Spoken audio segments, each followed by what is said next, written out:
Yo, what's good, y'all? What's good? What's good? Ty Butler in the house on this Tuesday in New York City. Let's get to it, baby. Let's get to it. So much to talk about. I've got Danielle McCartney gonna hop on the show in a few minutes. Danielle of WFAN, big Giant fan. So we'll be all over the John Harbaugh experience so far. Giants have their offensive coordinator, and it is not Todd Monken because he's in Cleveland. It is, however, Matt Nagy. And, you know, I'll be honest, man, I don't love the move. I'm not going to sit here and kill them for it. I think that would be kind of ridiculous, but I saw Matt Nagy in Kansas City as the offensive coordinator during Patrick Mahomes' worst years. So Mahomes under Nagy got worse, and now he is the head coach, or he's the offensive coordinator of the Giants, the head coach of the offense, and now expected to help the ascent of Jackson Dart. So I'm excited to talk to Danielle about that. We'll get into the football Super Bowl week, and I am buying into this there's no juice thing. I was fighting it for a while. I thought it was, it's a 2 week, and we go through this every year. It's a 2 week long, drawn out process where we're trying our best to like manufacture storylines. But, we'll get there. And look, I'm sure Sunday I'll be dialed in. And obviously, like, there's a vested interest in rooting against the Patriots, but candidly, I don't feel anything. I don't feel anything yet. And it makes me like, you go back to last year, obviously, like, Chiefs going for 3 straight Super Bowls. You've got the Philadelphia Eagles, who most of the nation, including their own fan base, can't stand. Like, that's juice on 1,000.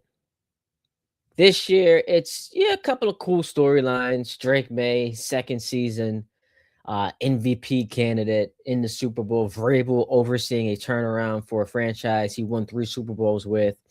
You've got the Sam Darnold redemption story that will ultimately include, if it hits its apex, beating a team he saw a ghost against on Monday Night Football. So there's a lot of storylines when it comes to the Super Bowl, but I just don't feel the juice just yet. So we'll get to that. Maybe hit some of the Knicks and the Giannis stuff, the trade deadline, and let's do some math. 47 hours. So a ton to talk about with the Knicks trying to win a championship. But I teased it at the top of the show. Danielle McCartan of WFAN on the show today. This is actually my first time talking to her, getting a chance to interview her. So I'm excited to have this conversation. Danielle, how are you doing today? Good. I didn't know I was going to be coming on live right away. I have a mouthful of M&Ms, so excuse me. But this is the beauty of this experience. We get to be real. We get to be authentic. You're a coach, so I'm sure you're spending hours and hours breaking down film because we know how that goes. Yeah. I see the Giants stuff in your background. We got some City Field. So let me just get this straight off the top. Yeah. Your teams of allegiance, Giants, I know, right? I Oh, got do that. you? Okay, I've got that right. Yankees. See, the thing Okay. is, as a female in this business, it's like, okay, if I say I'm a fan of X team, there are a lot of people out there that half the audience then would just tune out and say, you know what? She's a X fan. Well, I like Y. She definitely doesn't know what she's talking about. So Yeah. professionally, Who I do doesn't? play it right down the middle. I try to, best I can. But your allegiance is with the Giants and the Yankees. I worked for the Giants. So Oh, okay. What you currently do? used to. And then Used COVID to. happened, and then the whole world kind of changed. So I How was about hoping to continue how with about it. how about basketball? Well, I used to see this is like a little bit of a protest sign right here because the Nets. Nets, when they were in New Jersey, were right down the road. We went all the time to the Nets games. And then they said, you know what? Peace out, Jersey. We're on our way to Brooklyn. And you know what? I said, peace out, Nets. Oh, wait, so you harboring some ill will toward the Nets. So the Yeah. KD Kyrie thing, you just were rooting against them the whole time. It was never going to work. That whole thing was never going to work. So yeah, when it imploded, I mean, Brooklyn is still on fire based on all that. And it just blew up right in their face. It blew up Brooklyn. Yeah. Wow. So pleasure to have you on the show. I have on my way to SNY. I've caught some of your shows. Mhm. You going off on the Yankees, and I'm a Yankee fan myself, so I was like right there with you. Yeah. Which maybe at some point toward the end of the show we can hit on. But I Sure. got to start with the New York Giants because it's the news of the day. And by the way, hit us up at Ty D Butler, Danielle McCartan. You can find her at Coach McCartan on Twitter. Hit us up in the comments in the chat. We want to hear from you guys. Spike chimes in. Hello, Danielle. Ty and Spike. I'm watching two of the brightest shining stars marketplace. Mr. Butler. Danielle speaks and teaches Italian. Danielle, you're sharing the screen. The great. So you're a teacher as well? Yeah, that's why we had to do it after 3 p.m. today. Yeah. That's some resume. So we've got teaching, coaching. Mm-hmm. You're on the radio. Mm-hmm. Wow, very impressive. So as I mentioned, and I appreciate you giving me some time, I've caught some of your shows on the Fan, and I got no shame in saying that ESPN Fan. I don't know that we all consider ourselves to be competitors anymore, but the Giants, then John Harbaugh. Today it is announced Matt Nagy is going to be the offensive coordinator. I found it to be underwhelming. I'm not going to sit here and pretend like I'm outraged, like this is a disaster.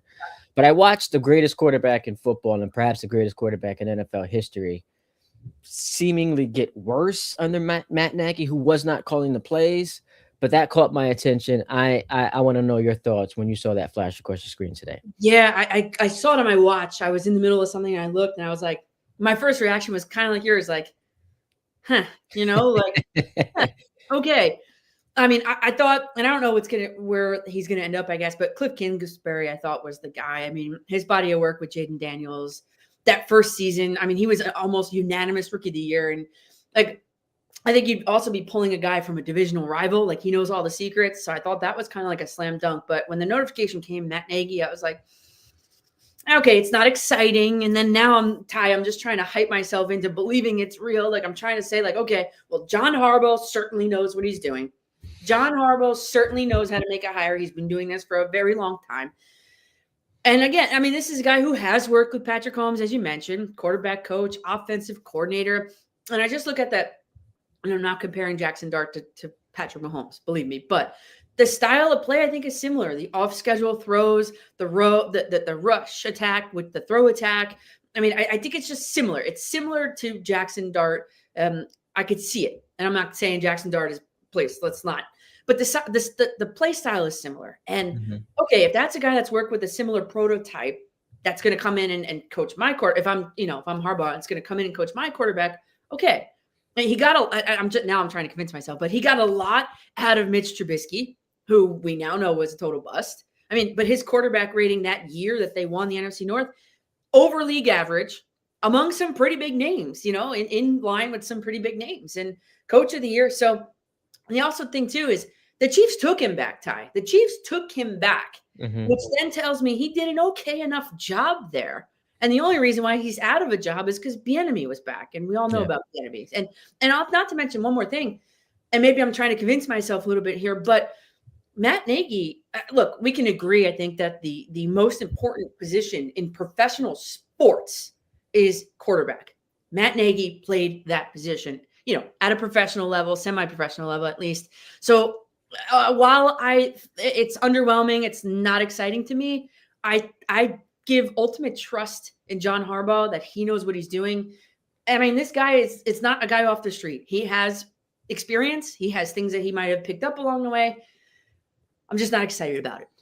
So I want to, because you made the point that I think is like the most accurate and shared by a lot of Giant fans, and it's wonderful, right? Like you're finally at a time where if you're a Giant fan, you can say, I don't know if I love it, but I trust the head coach. Like when's the last time? You got to go back to Tom Coughlin, because if it's Shermer or Judge or McAdoo or Dable making what you would find to be a skeptical decision, it's like, man, I don't trust you. But because it's John Harbaugh, who we know is an established veteran head coach, ton of success, Super Bowl champion, you feel like, all right, I'm going to give him the benefit of the doubt, which is just like, how far the Giants have come along in this process when, they've just been a mess the last decade. Yeah, I mean, you hit it right on the head. I mean, if any of these other guys would have made this hire, in my mind, it would have been like, okay, Nagy's taking this job because he thinks that this coach is going to get fired and he might be able to take it over.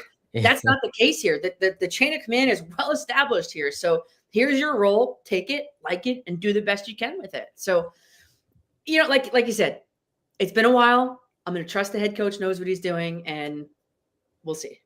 All right, so now let's talk about, and look, I get in asking this question, it's premature. We've got a draft, free agency, so many things ahead of next September, but we both do radio. We understand how this works.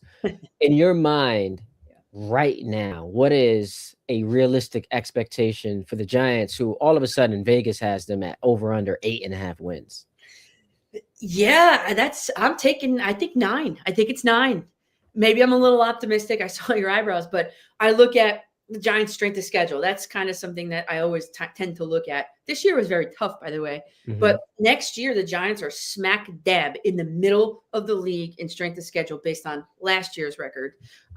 Winning percentage of 0.498, 49. Yeah. So under 500 is basically what it is. So I look at the upgrades they've made. They've got an executive head coach with experience. How many wins can he bring to this team over what they had? You've got Jackson Dart in year 2 in his development. Scadaboo will be back. Neighbors will be back. I mean, that offense isn't so far off, really.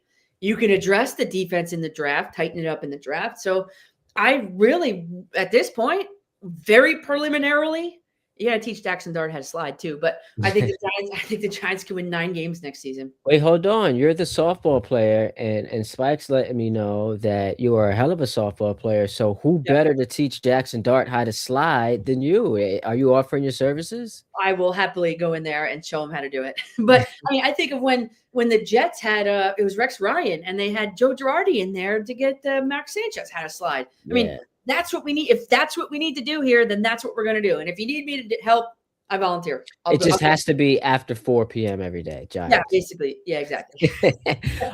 No, so I'm not raising my eyebrow because I think you're nuts. I actually can see the Giants making the playoffs. I don't think they're that far off, especially because, like, outside of just the John Harbaugh element, their defense was bad, but I somehow feel like most of that was coaching. You remember, Danielle, like you took calls from Giant fans. I'm sure you discussed one of the strengths we thought of the team was going to be that defense, and it ended up being one of the weaknesses. So there's a lot of talent that I think can perform up to its expectation if coached the correct way. And we know Baltimore, year in and year out, their culture was kind of built on that defense. And so I'm not saying they're going to be the 2000 Ravens, but when I look at Brian Burns, who was tremendous last year, when I look at Abdul Carter, who, last month of the season came along, Thibodeau and all these guys, what potentially they're able to do. And in the draft, as you mentioned, add some help to that secondary. Yeah, I think we can see them make a drastic improvement. In fact, I think one of the most popular picks, like we do the whole worst to first every year in the NFL, the Giants will be one of the most popular picks. Yeah, I always thought, and my listeners know that, I mean, I don't know if it was so much on coaching. I don't know if Joe Schoen has done a great job. Look, the defensive line is great. The secondary level, linebacker, tertiary level. I mean, you've got 2 cornerbacks that are like mid, so I think if the Giants go out and set a plan in this draft that they're going to get a lockdown cornerback, that I think would make me happy. I'm not sure how much it is coaching versus talent. Mm-hmm. I'm going to go on the side of, I don't think that defense was just as a whole talented enough. You talked about those guys. Those are all pass rushers. Those are all defensive linemen. Abdul Carter can play, but the defensive line is great. One of the best in the league. Now let's see the complementary football on the defensive side of the secondary and tertiary levels getting involved in here. And then I think for 2 years now, I thought the defense was always holding this team back. So we'll see what they could do in the draft. I don't want to see an offensive lineman at whatever pick they have. I don't want to see it this year. I want them to go defense, a primary position. So at 5, they take because one of the mock drafts I saw, Connor Tate, the wide receiver from Ohio State. You wouldn't want that? Giving Neighbors some help on the other side? Neighbors does need help on the other side. I'd have to see kind of, I haven't done any draft homework just yet. I love the draft and I do extensive work on it.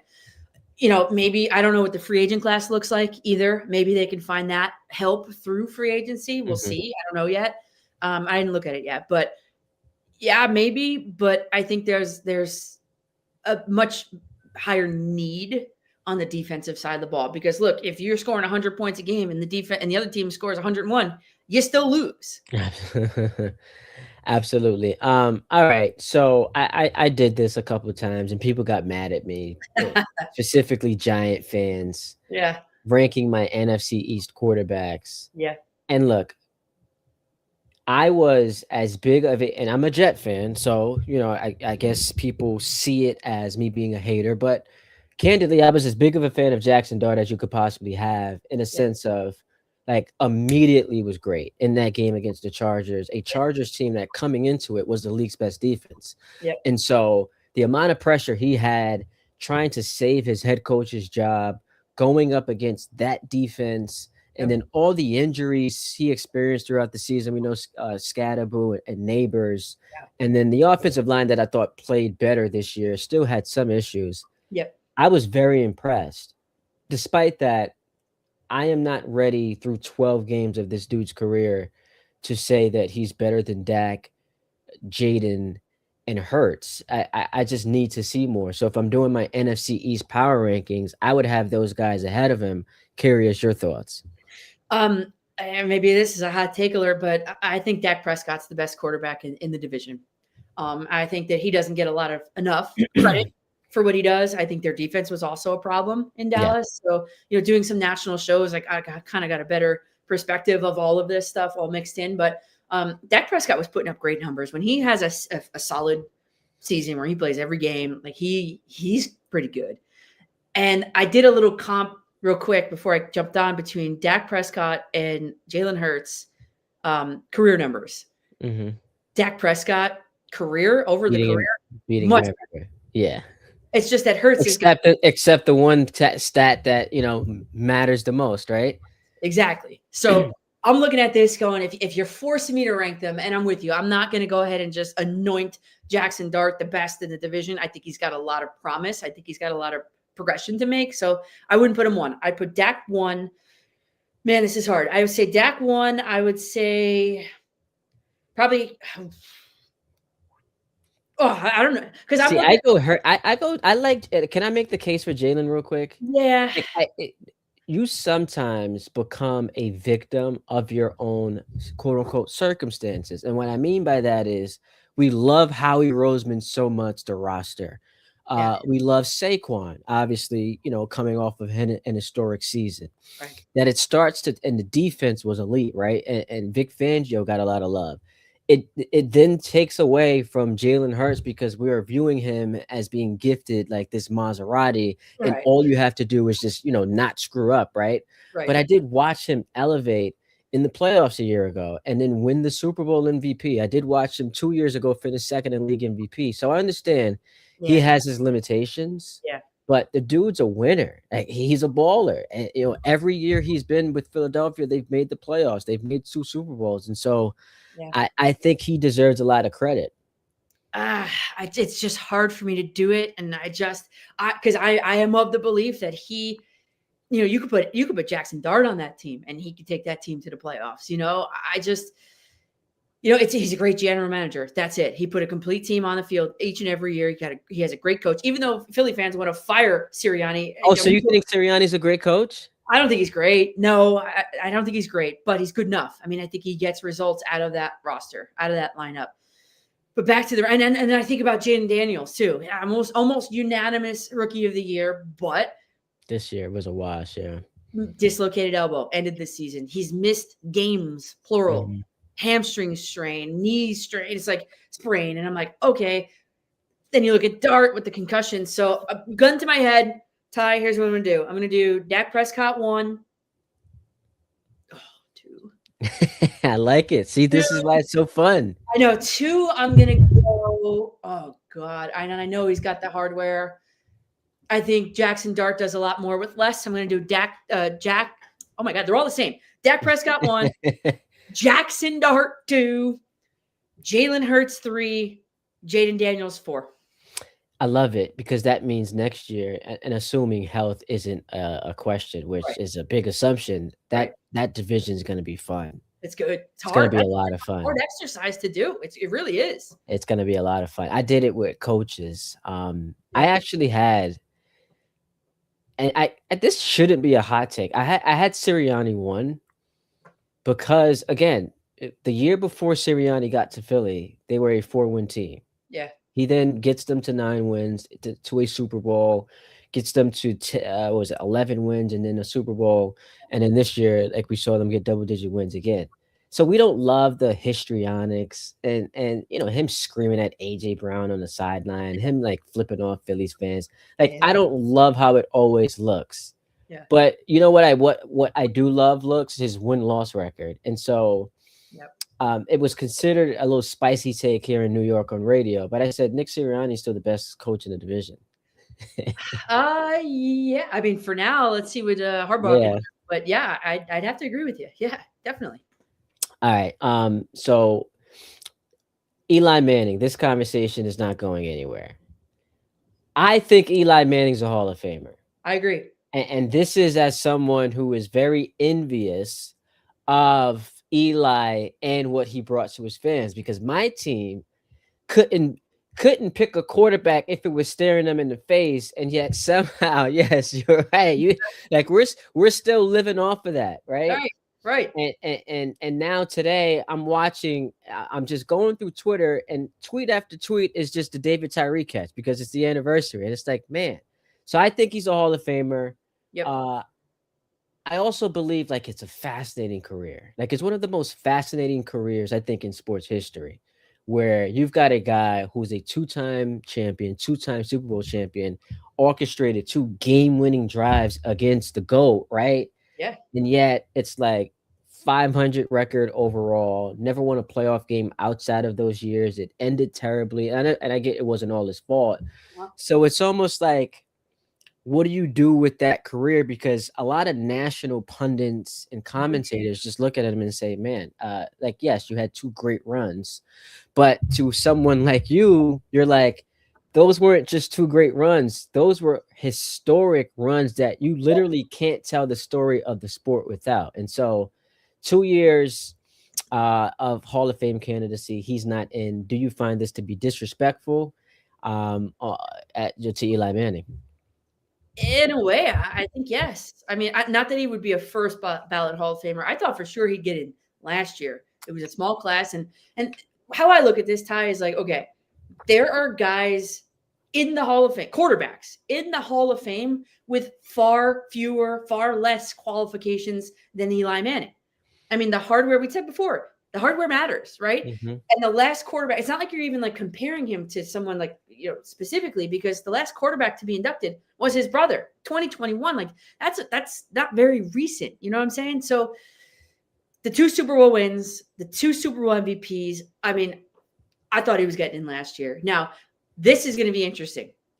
If we now take a look and Drew Brees and his 1 Super Bowl and his 1 Super Bowl MVP get elected in a few days from now, the fix or the New York bias is in. I mean, Eli Manning's a Hall of Famer. I just quickly Googled his career numbers against Joe Namath's numbers. Who's in? There's no comparison between the two. Yeah. No, so, Eli's like top 10 in a lot of categories. Right.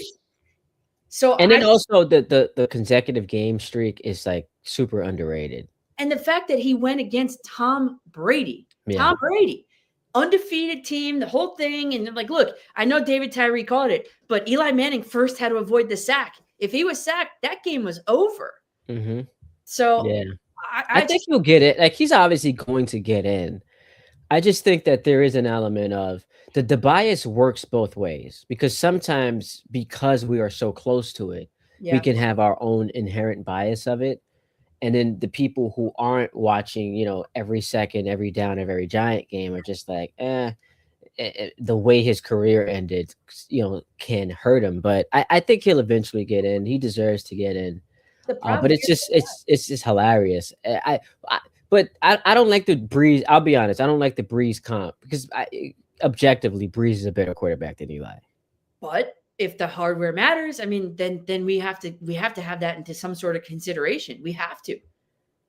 Yeah, but Brady just passed him, or not just because he retired, but Brady in his last season passed him all-time passing yard. Like, he's got all the numbers. And yeah, you're right. We can hold it against him, the one Super Bowl. But I just think objectively, Breeze was the better quarterback. Well, and then the other thing I just had in my mind here, the other thing was, it just went in and right out. I didn't write it down. It went in and out.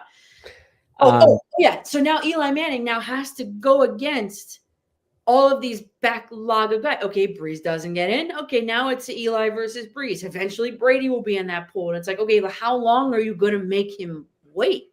I think he gets in next year. And you know what's going to be funny? What? Belichick and Kraft are going to get in next year with Eli. Imagine. That's awesome. I mean, that to me, and look, objectively speaking, I cannot believe those two did not get elected this first year. It's insane. It is absolutely insane. It makes the Hall of Fame look like a joke. Yeah. It's one of the best coaches of all time, and really one of the best owners on the field, all the things he does on the field of all time. So I don't know, man. It's insane. I was gonna mention something else about the Eli thing. And now I'm losing it. But yeah, I think he'll get in next year. And this would be like, this would be kind of like a ship passing by. But I know a lot of Giant fans up in arms about it. He's going to get in. And what I think is so fascinating about Eli is they did this on the radio show today. Like, he's one of like 5 guys you take. One drive to win a game in the playoffs. He's one of like 5 guys you take. You agree with that? Yeah, I mean, he proved it at the Super Bowl against all odds. Yes, I would put money on Eli Manning, definitely, and that's unbiased because he's already done it. He's already proved that he can do it. So yeah. All right. Speaking of the Super Bowl, I don't feel a lot of juice to it. And look, I have a vested interest in rooting against the Patriots, obviously, but in the lead up to it, we've got some storylines. Drake May, year 2 MVP candidate. That'll get announced Saturday night. I think Stafford will win it, but it's impressive for Drake to have this type of season. Vrabel, who was a part of the remodeling and revamping of that franchise that he won 3 Super Bowls for. Awesome. Yep. And on the other side, you got Sam Darnold, who's got his redemption tour, which includes beating the Patriots, who he saw ghosts against on that Monday night game. I know. So we've got a bunch of like storylines, but as you're trying to convince yourself why you should be excited about Matt Nagy, I feel like I'm doing that about this Super Bowl. Yeah. And I'll watch it, obviously. I'm going to be engaged, obviously. But right now on this Tuesday, I just don't feel like it has the juice. Well, I guess I come from a different perspective because my suitcase is packed downstairs. I'm hopping on a plane to San Francisco tomorrow. Nice.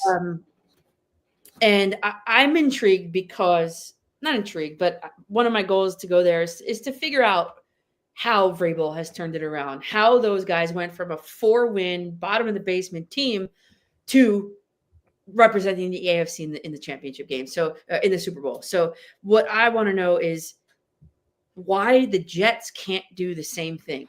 Because I'm looking at the Jets and I'm saying, well, guess what? This is a very similar situation. And the Jets are just so hesitant to just press the reset button that it infuriates me because the Patriots were just in that position last year. Robert Kraft, Hall of Famer Robert Kraft, made a decision, made a change on a 1 year. He's like, this is not working. This is not the guy. And the Jets are hesitant and dragging their feet, won't do it. It's going to be another miserable season of Jets football to watch just because they can't admit that they didn't get the right guy for the job. So it infuriates me. That angle of it, I'm looking at, and I have a personal connection with Tommy DeVito. He came to my classroom. Oh, nice. It's a whole story, but he came to my classroom. So, the kids in room, 112, we are always Tom Brady fan. All Tommy DeVito fans, no matter where he plays. So there's a little that for me. I can't wait to get out there to potentially even see him. So to me, it just feels a little different, but and I would love to know. My goal is to go in and ask Sam Darnold too, like in a nice way, in a professional way, like what makes it so hard for quarterbacks to succeed this city? Yeah. Not internally with the Jets specifically, but external factors. What are some external factors that make it so hard to succeed here? There's just too much mono going around. Like Yeah. that's Right. the Too many wait. nightlife places, I know. So put me on here.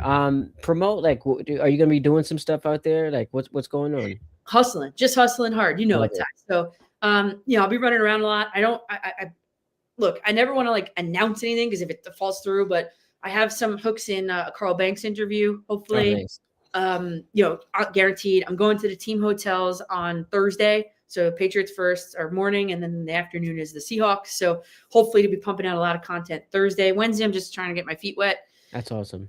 Friday, just hustling, going to Radio Row, going through you see a guy, you go through your Rolodex in your mind, and you go, who's that guy? Oh, that's Yeah. that's about this, so I'm going to pump out a ton of video on my social medias.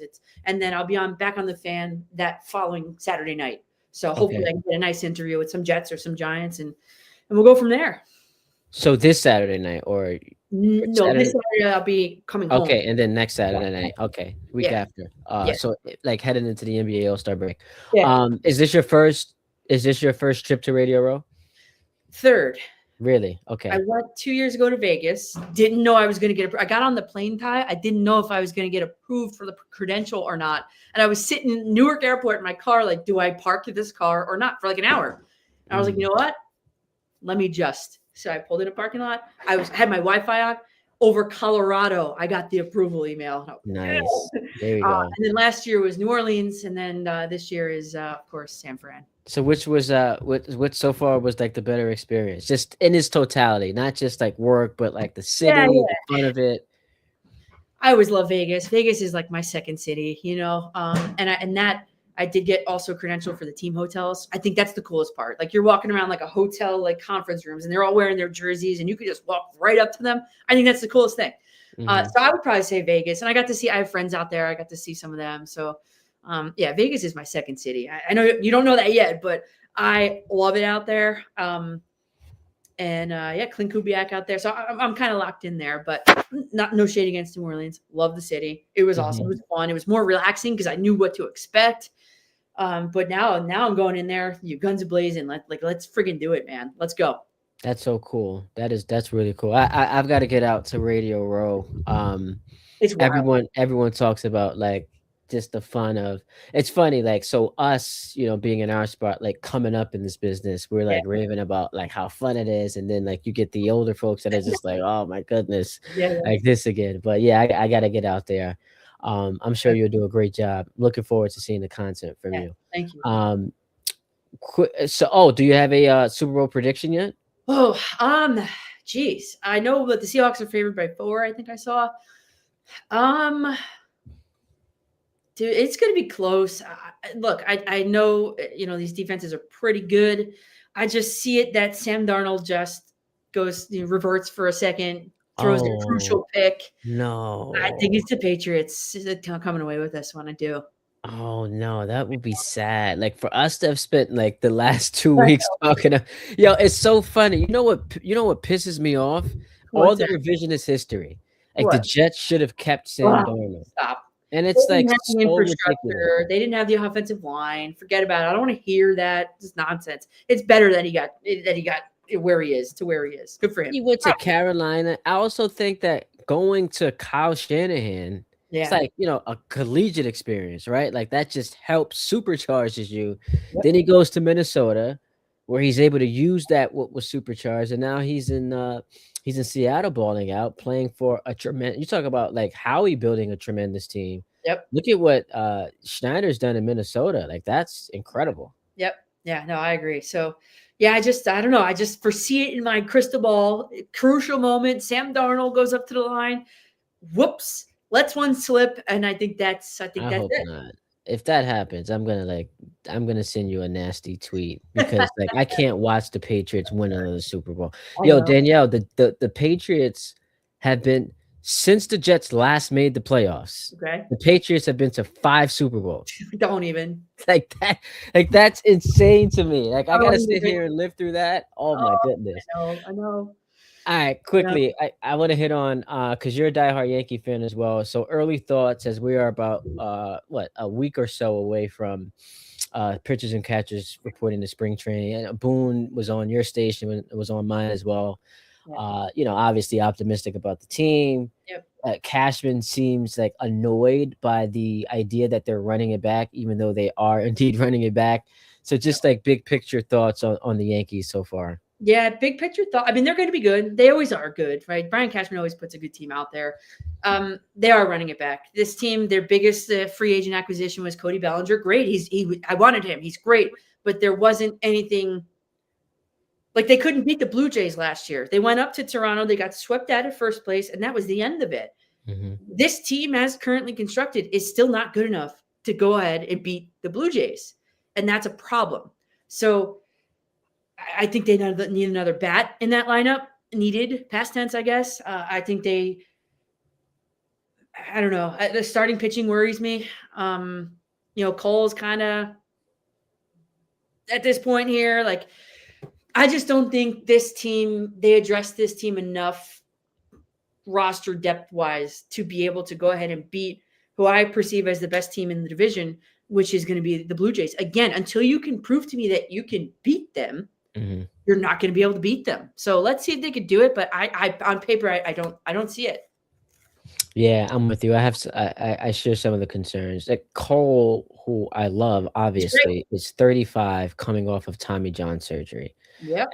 You don't need to be a scientist to figure out that you don't get older, hurt more, and healthier. Like that is not the math that adds up to what we would hope it would be. So I've got some concerns too about that as well. There'll be a playoff team. Sure. And the American League is not great, though I do think some folks look at the Blue Jays as if they're like some, aberration. Like that was a one-hit wonder. No, I think the Blue Jays are for real. Yeah. And so like they'll be in the dance, but ultimately like the Dodgers, like who's beating them? Who's beating them? The Dodgers are going to cause the lockout. We know this. So it's like an all-star team. Who's beating that team? It's not fair. It's not competitive when you've got these guys, these Dodgers that have more deferred money than some team, a handful of teams like that. That we're in a large market, Ty. Like, what if we were in Tampa? What if we were in any of these markets where it's like, okay, well, we have no shot to win. Like, it's not good for the game. It's not good for the sport. So, I mean, again, if we could talk about that, I would love to see a salary floor, and not so much a cap, but a floor. I think there needs to be a hard floor to force these teams that don't spend money to start to spend money. How about this? I also think that if you had a salary cap, it would make free agency more exciting because like last year, you go back, Juan Soto, who's the biggest free agent on the market, who we heard for 3 years, like we were talking about his free agency for 3 years, didn't sign until December 9th, and it was on a Sunday during a football game. And I just didn't think that was great for the sport. Like if you're trying to market yourselves fresh off of what was an incredible World Series between the Blue Jays and the Dodgers that win 7. It's like, capitalize on this momentum. The NBA's done that. The NHL's done that. You get this frenzy period where people get activated and engaged. And I just think baseball struggles with that. So if you put a salary cap, there's a max contract that teams can offer a player, which means this thing doesn't drag on forever. Right. What do you think about that? I don't know. I just look at it like I love baseball because, I mean, basketball is the worst at it, where these guys are just like James Harden I was reading. Oh, he wants out of where it is. It's like I've got a couple jerseys on the other side of this wall where like I don't want Aaron Judge or to be a cap casualty or Garrett Cole to become a cap casualty. So I think that's what's great about baseball because you see a lot of staying power, among your players that you root for on your teams for the most part. But so I don't know if a cap. I don't know. I think there's got to be either an elimination or a limit on the number of dollars that can be deferred. I think that's a huge problem, more so than just a cap, because I think it just kind of forces players kind of all over the place, where baseball is a traditional conservative, really type sport. You know what I'm trying to say? Like basketball is like you can go wherever you want. Hockey, even too. I also think that in basketball, because of the culture that has been created by fans and media, rings culture, it forces guys to go chase. And so it's why LeBron left. It's why Durant left. It's why, and I don't want to put Harden in that same category because Harden is kind of nuts, but it's why you see a lot more player movement in the NBA. Yeah. Like it's drilled into you. Like your career doesn't matter unless you win a championship. Where we saw Kobe almost like leave the Lakers, and so Yeah. like baseball is different. Like we in New York say Aaron Judge has to win a championship to be Yeah. considered an all-time great Yankee, Yeah. but that's not like pressure we put on really anyone else. Like great players, did Manny Machado or Bryce Harper? Like we don't say that about any of those great guys. Yeah. That the championship needs to punctuate their great career. So that's why it's a little bit different. Yeah. For sure. Last thing, Knicks, Giannis, we got the trade deadline. There's some moves happening in the NBA. Yeah. Are you someone who thinks the Knicks should go out and get Giannis? Yeah, ultimately, yes. I think Giannis can make a big difference for his team. However, but I have seen some trade proposals kind of floating on the internet that would include, a lot. Like Josh Hart is like the heart and soul. And I understand you got to give up to get. But if it includes giving up OG Anunoby, one of the best defenders on the team, Josh Hart, who's the heart and soul, the hustle of this team in the same deal, like I don't know if I'd be pulling the trigger on something. And I know they're going to want a package like that. Mm-hmm. So ultimately, could he help the team? Yes, but. And you have to just, in this case, like we said about the Giants, you just have to trust that Leon Rose is going to be able to kind of weigh it, and see if the get is worth the give, I would say. But I would be in favor of Giannis becoming a Knick. It's just at what cost? That's all. Understood. Well, listen, this was so much fun. I really do appreciate you joining. Definitely got to do this again sometime soon. Sure. Keep killing it on the fan. Likewise. As a teacher, as a softball player, as a coach, like you're doing a lot. So safe travels tomorrow. Thank you. Look forward to watching your content all over social media, and really appreciate you again. Yeah, thanks for the invitation. I saw you come through, and I was like, "Is this for real? Like, is this on ESPN? Like, I can't do that." Nah, this is important. Like as you talked about, like you being a woman in this industry, me being obviously a black man, like it's tougher for us to break some barriers. So I just think it's important sometimes to like have these types of professional relationships, helping each other and pushing each other. So big fan of your work. Can't wait to see what else you got pumping on social. Guys. Maybe we can do this again that week I get back. I don't know. I might be a little tired, but maybe that week I get back, we do this again. Appreciate absolutely. Danielle McCartan, make sure you guys check her out. She does a tremendous job on the fan, and hit her up at Coach McCartan on X and see what she's got cooking on Radio Row. Should be a fun time. I appreciate you guys joining the show. Hit me up at Ty D Butler, Instagram, Twitter, YouTube. I'll talk to y'all later. Deuces.